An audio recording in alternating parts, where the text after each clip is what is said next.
Even though schools are closed, education is not. You are still learning and growing every day, and we want to help. The Tennessee Department of Education is thrilled to be able to offer a number of opportunities for learning at home. And we are so grateful for the partnership with PBS to bring you these lessons on television and online. I'm so deeply grateful for the outstanding teachers across the state who have developed these lessons especially for you. Tune in, keep growing, keep learning. You're doing a great job.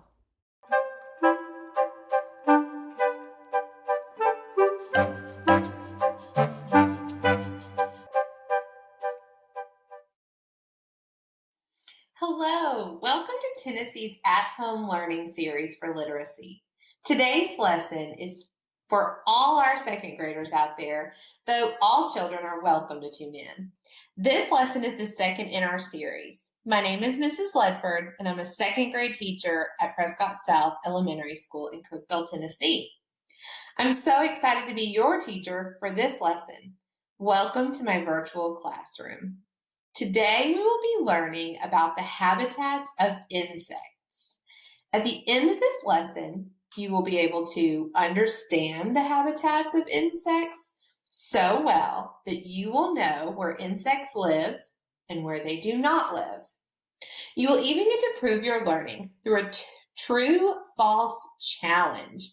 So listen carefully. Before we get started, to participate fully in our lesson today, you'll need something to write with, and a surface to write on, and 2 pieces of blank paper. If you only have one, it's okay.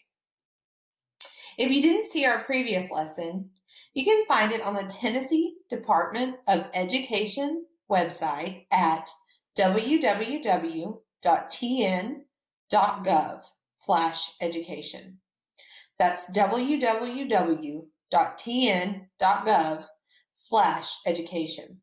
You can still tune in for today's lesson if you haven't seen any of our others, but it might be more fun if you first go back and watch our other lessons, since we'll be talking about things we learned previously. Okay, let's begin. In our previous lesson, we learned some very important vocabulary words. Every time we heard those words, we did sparkle fingers. So these words helped us understand what we are reading about. Let's review those vocabulary words now. The first word that we learned yesterday was insects. You say it. Insects. This word is a noun, which is a person, place, or thing.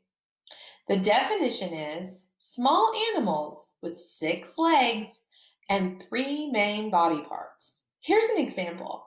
Mackenzie likes all kinds of insects, especially butterflies.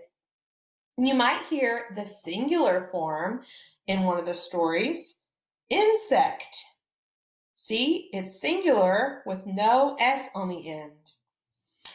Let's write this word on your paper with me now. The word is insect. Let's sound it out. N-I-N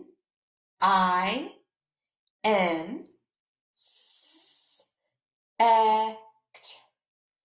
So we have N-I-N-S-E-C-T-S. Insects. Take your time. I'll spell it one more time. I-N-S-E-C-T-S.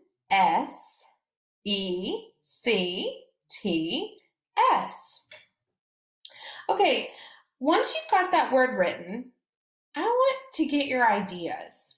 Today we're going to be illustrators too.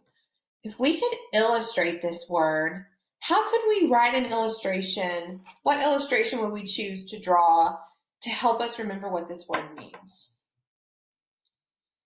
I know you guys are coming up with some good ideas out there.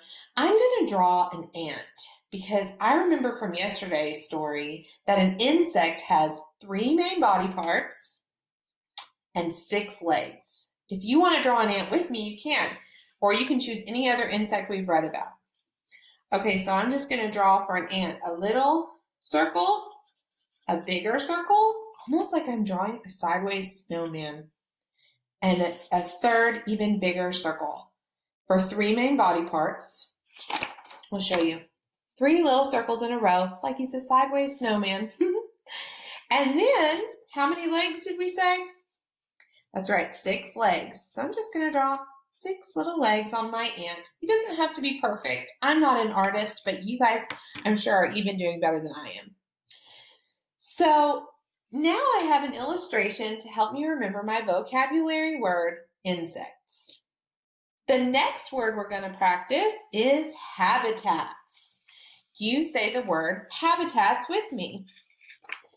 Yes, very good. Habitats is also a noun.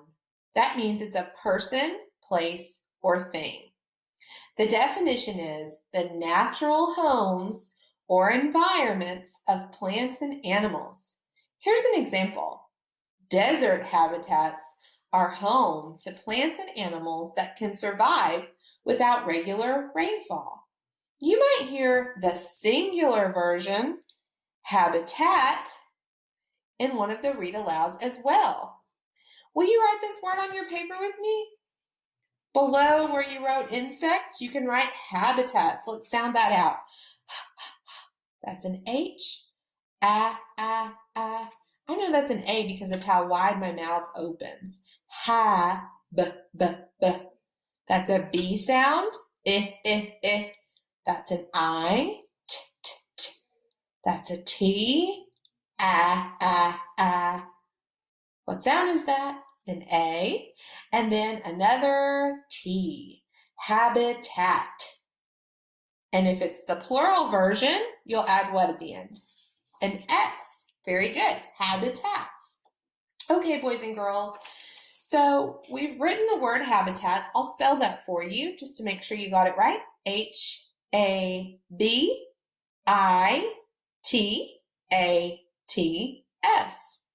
Habitats. Now that we've written this word out, how can we become illustrators again? What would we draw? What symbol could we come up with that would help us remember what this word means? Well, if a habitat is where something lives, maybe we could draw a house. Okay, so I'm going to draw a house to help me remember what a habitat is. It doesn't have to be perfect. Whatever you draw is great, as long as it helps you remember. All right, the last word we're going to do together today is social. You say it. Social. Okay, this word is an adjective, which means it describes a noun. So the definition is living together in an organized community. Here's an example. The social honeybees worked all through the night to take care of the queen bee. Write this word on your paper with me. This word's a little challenging because it's a tricky word. Social. S-O-C-I-A-L. Write this word on your paper with me now. How can we illustrate this word? This is kind of a trickier word. If social is the opposite of solitary, and we know solitary means one thing, then I would draw several insects living and working together in a colony. So I'm going to draw 3 little ants working together in a colony. It doesn't have to be ants. And you know, human beings can be social too. But I'm just on the subject of insects.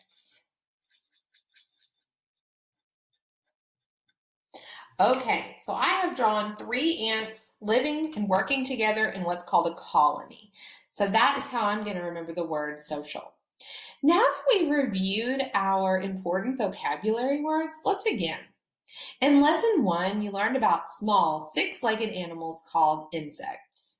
We read that insects are the largest group of animals on Earth, and there are many different kinds of insects.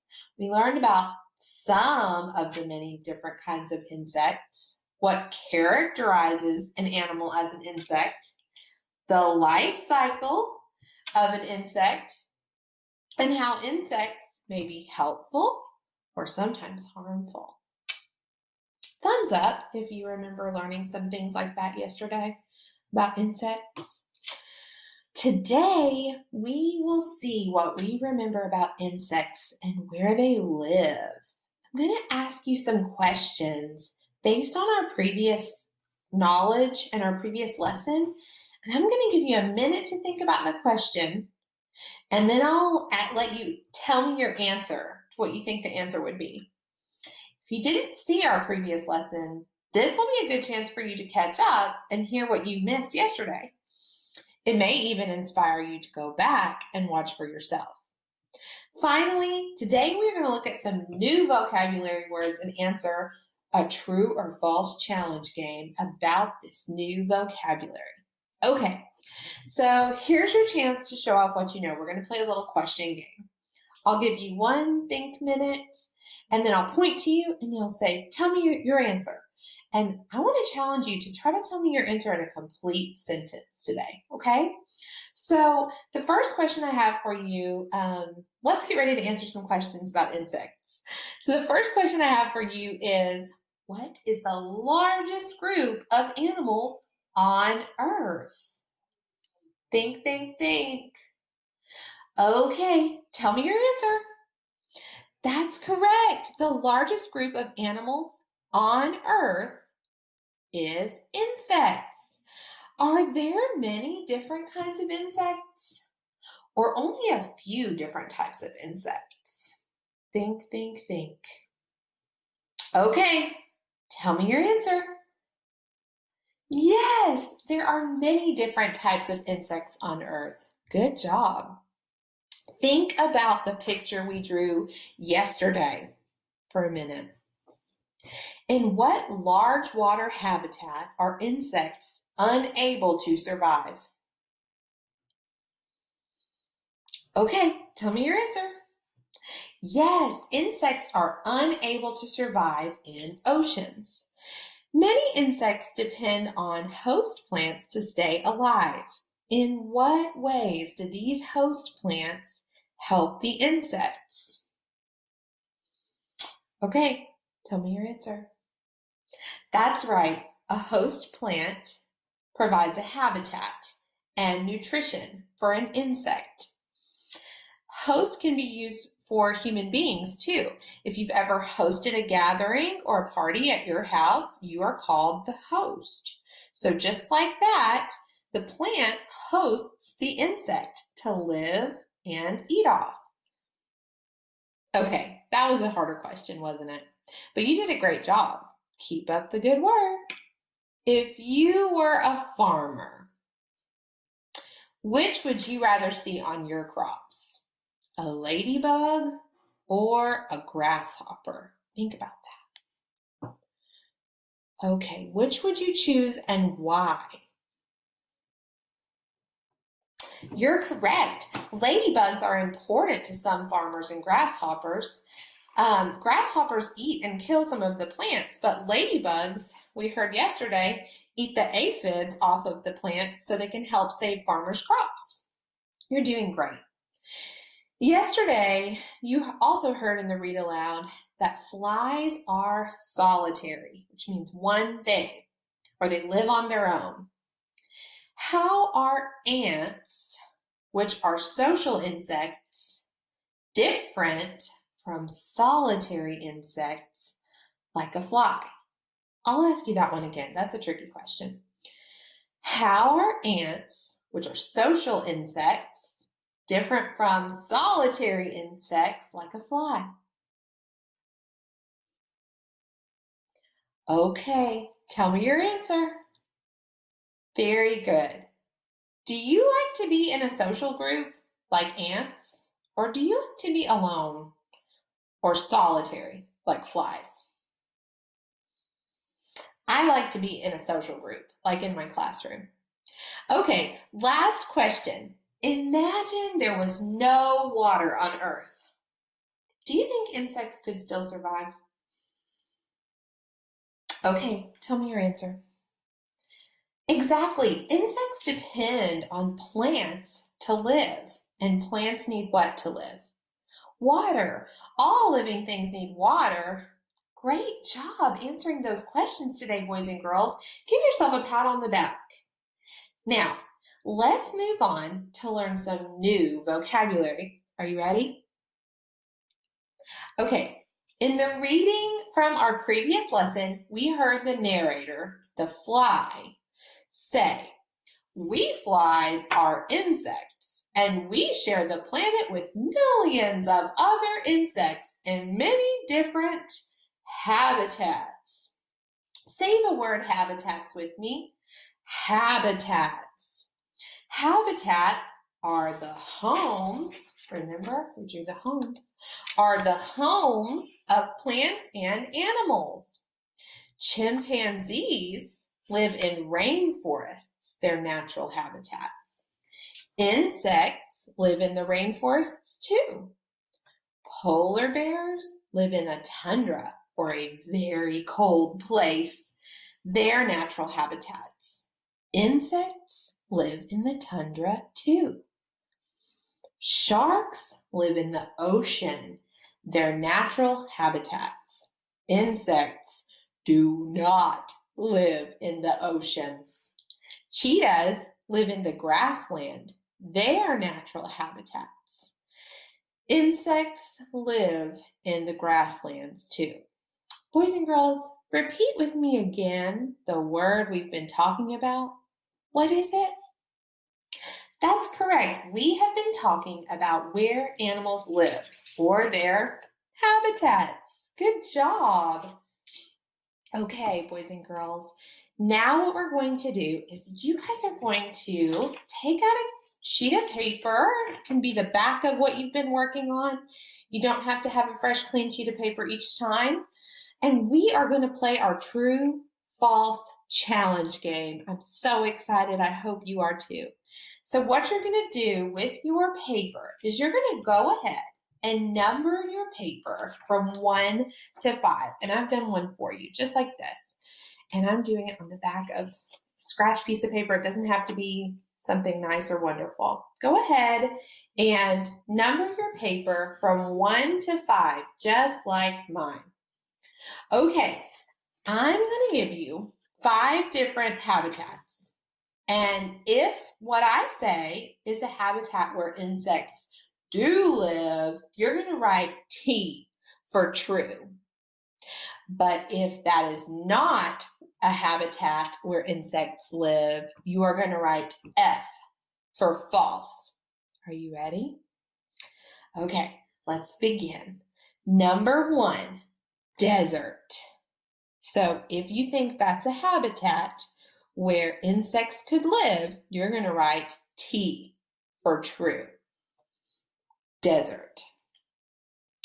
Number 2, rainforest. If you think the rainforest is a habitat where insects could live, you're going to write T for true or F for false.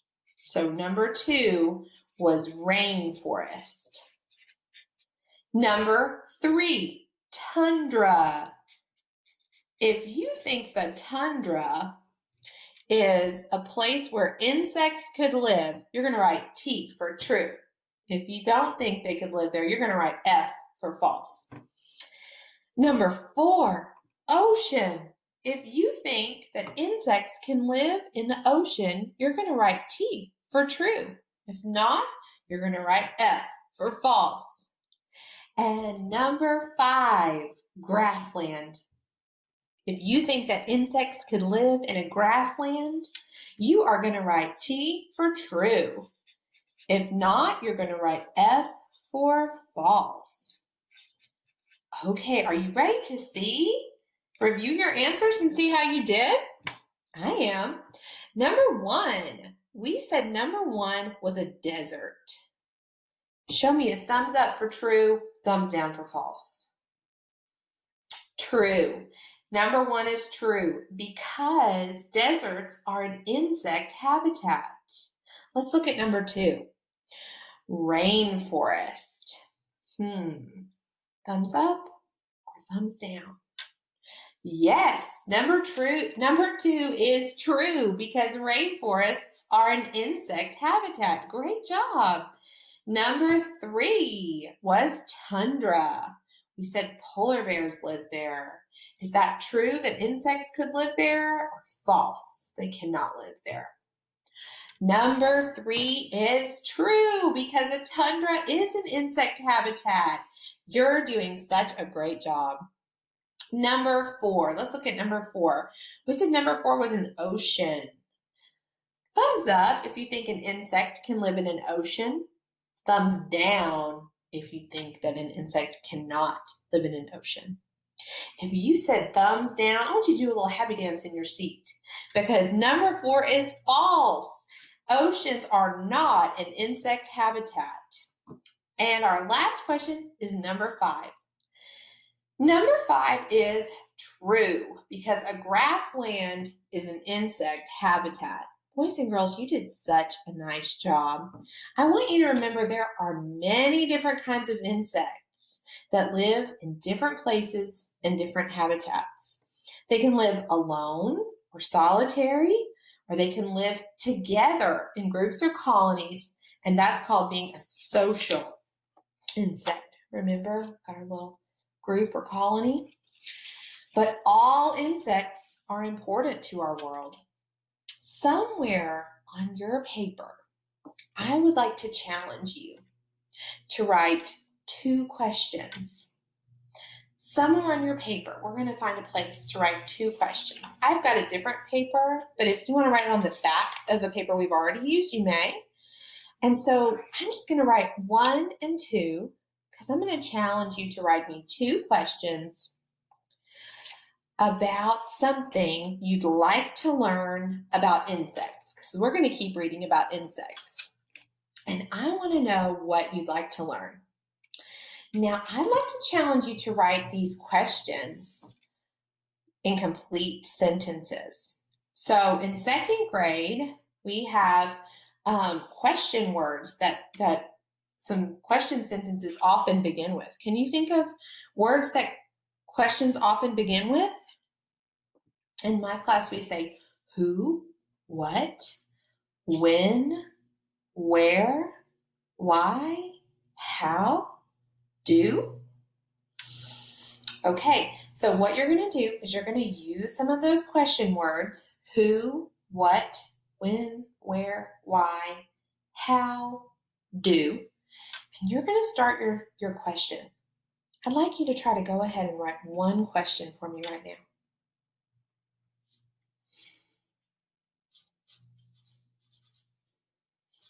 What's something you would like to learn about insects?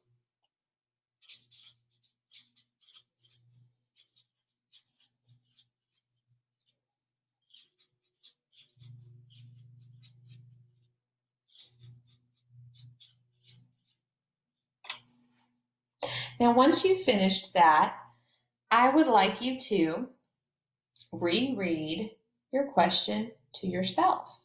Does that question make sense?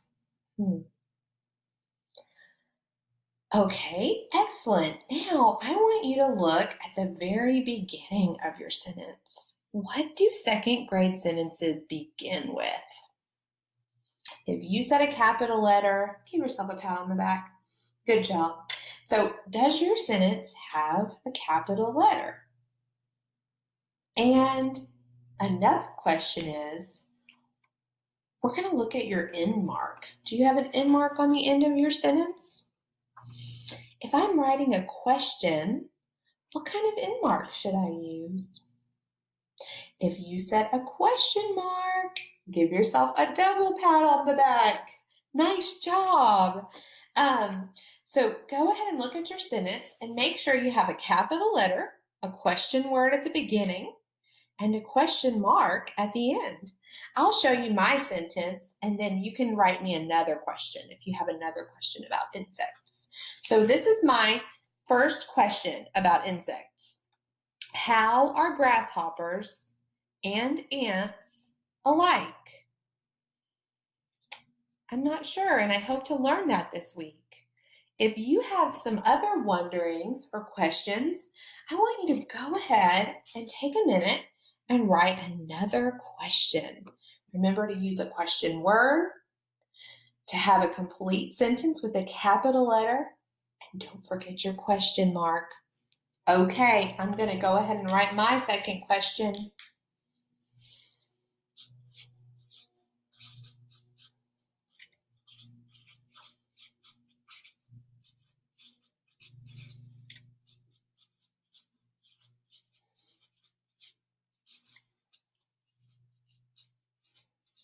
If you haven't finished, it's okay. You can go back and look when we get finished here. But I've written my second question, and I want to go through that checklist with you one more time. So do you have a question word at the beginning? Do you have a capital letter? Do you have an end mark? Is your end mark a question mark? Let's look at this one together. Do all insects have the same parts? So my two questions are, how are grasshoppers and ants alike? And do all insects have the same parts? If you didn't get your questions finished, that's just fine. You will have time when this video is over. Don't forget a capital letter and an end mark. I have really enjoyed practicing learning about insects with you today, boys and girls. I enjoyed learning about different vocabulary words and where insects live. Thank you so much for inviting me into your home, and I look forward to seeing you in our next lesson in Tennessee's at-home learning series. Bye-bye.